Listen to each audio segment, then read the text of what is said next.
เทียบขุมกำลังรบสมรภูมิกลุ่มชาติพันธุ์ 2021 ในเมียนมาพบว่ากองทัพเมียนมาหรือ SPDC มีกำลังพลทั้งสิ้น 500,000 นายเป็นกำลังหลัก 400,000 นายและกำลังสำรองอีก 100,000 นายถือเป็นกลุ่มที่มีกำลังพลมากที่สุดรองลงมาเป็นกองทัพสหรัฐว้า UWSA มีกำลังพล 30,000 ถึง 40,000 นายกองทัพรัชฉานใต้ RCSS มีกำลังพล 30,000 ถึง 35,000 นายกองทัพเอกราชคชิน KAA มีกำลังพล 25,000 ถึง 30,000 นายกองทัพรัชฉานเหนือ SSPP มีกำลังพล 15,000 นายถึง 20,000 นายกองทัพกะเหรี่ยง KNU มีกำลังพล 20,000 ถึง 30,000 นายกองทัพอารากันหรือ AA มีกำลังพล 10,000 ถึง 15,000 นายกองทัพลัดมอน MNLA มีกำลังพล 15,000 นายถึง 20,000 นายกองทัพเคเลนีมีกำลังพล 2,000 ถึง 3,000 นาย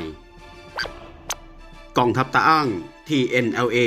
มีกำลังพล 7,000 ถึง 15,000 นายกองทัพปะโอ PNLO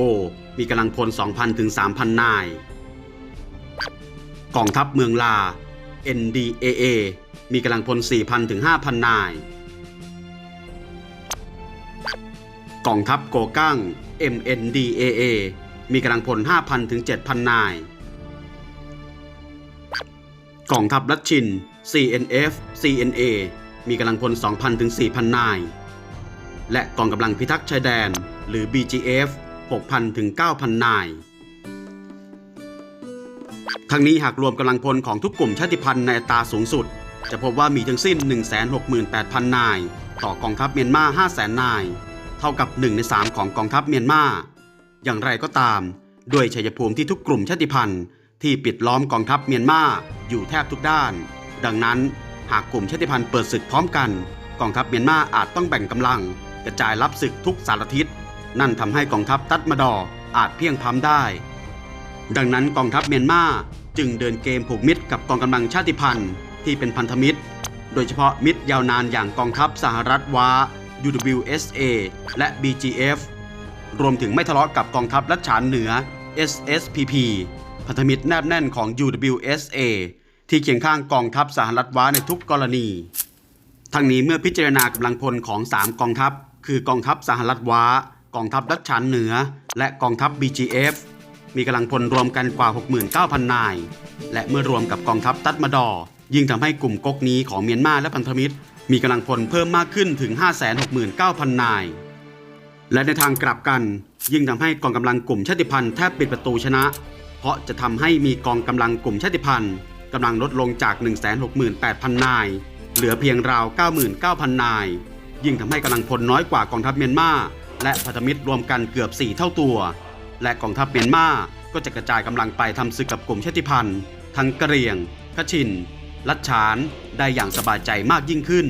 แต่ที่จะหนักที่สุดคือกองทัพลัดฉานเพราะต้องรับศึกกับกลุ่มชาติพันธุ์และเมียนมา